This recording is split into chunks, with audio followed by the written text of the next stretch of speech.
সাবেক প্রধানমন্ত্রী বেগম খালেদা জিয়া তিনি অত্যন্ত অসুস্থ, হাসপাতালে ভর্তি আছেন।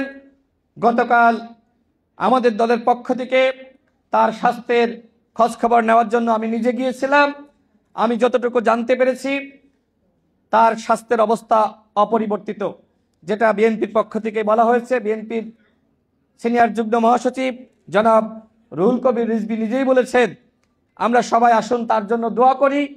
এই মানুষটি আপোষহীন ছিলেন, এই মানুষটি কখনোই ফ্যাসিবাদের কাছে মাথা নত করেন নাই। এই মানুষটি তিনি কোনোভাবেই আপোষ করে দেশের বাইরে পালিয়ে যাননি।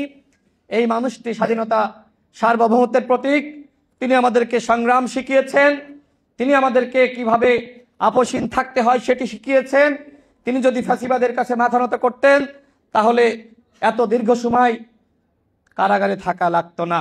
আপনারা দেখেন নাই, যখন তাকে গ্রেপ্তার করা হয় সুস্থ মানুষ জেলে গিয়েছেন আর ফিরেছেন হুইল চেয়ারে করে। এই মানুষটি আজকে অসুস্থ।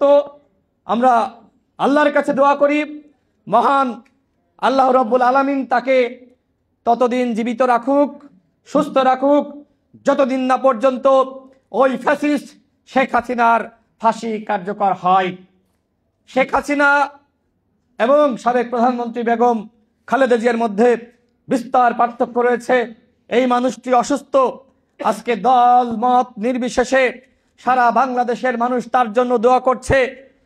বিএনপি দলগতভাবে দোয়া করছে। আমি দেখলাম জামাত ইসলামের সাথে রাজনৈতিক মতপার্থক্য থাকলেও তাদের প্রতিনিধি গতকাল দেখতে গিয়েছে, সমস্ত ইসলামিক দল দোয়া করছে। গণ অধিকার পরিষদ সহ সকল মধ্যপন্থী দল দোয়া করছে, ইসলামিক দল দোয়া করছে, বামপন্থী দলগুলো দোয়া করছে। পুরো জাতি আজকে সাবেক প্রধানমন্ত্রী বেগম খালেদা জিয়ার জন্য দোয়া করছে। আমরাও দোয়া করি, এখানে যারা আছি আমরাও আল্লাহর কাছে দোয়া করি, মহান আল্লাহ রাব্বুল আলামিন যেন তাকে সুস্থ করে দেন। আমিন।